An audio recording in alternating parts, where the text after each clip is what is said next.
Well, the lack of food caused by the blockade has not only been hurting the people of Gaza, some animals are now being affected. Today, hundreds of thousands of chicks were culled at a farm in Gaza City due to the shortage of grain seeds for feeding and the lack of natural gas to keep them warm. Workers at the farm say they have no choice but to kill the chicks rather than let them starve or freeze to death.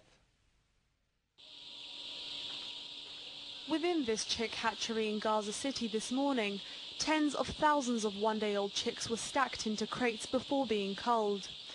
It looks like a scene from a farm that's been infected with bird flu, but the disease hasn't emerged in the Palestinian territory. Palestinian farmers are taking these measures because they can't afford to feed their chicks or buy natural gas to keep them warm.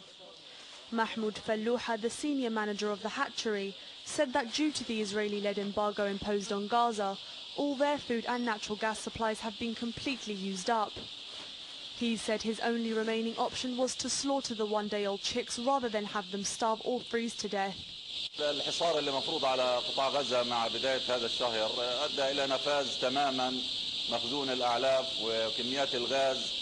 الوسيلة الوحيدة لتدفئة المزارع اللي هو الغاز، نفاذ الغاز تماما ونفاذ الأعلاف من غزة بالنسبة للأعلاف اللحم والبياض وجميع أنواع الأعلاف والحبوب، نفاذ المخزون تماما يعني.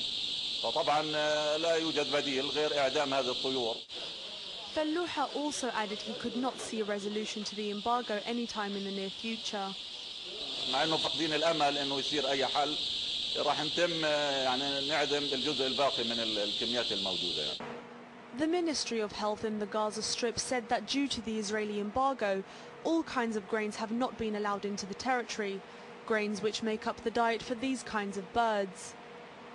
It's now the second week that border crossings between Israel and Gaza have remained sealed, despite calls by the United Nations and humanitarian organizations to allow in some goods to prevent a humanitarian crisis developing. Israel first began disrupting the transfer of humanitarian and fuel supplies when its troops raided the territory to destroy what the army described as an illegal tunnel built by Palestinian fighters. But since then, revenge attacks between the two sides have been taking place, resulting in the deaths of 17 Palestinians. Israeli officials have promised to reopen the crossings once the rockets stop. But in this region where each side refuses to back down, it seems farmers at this hatchery may have to wait a while before getting back to business. Haril Haddad, Islam Channel News.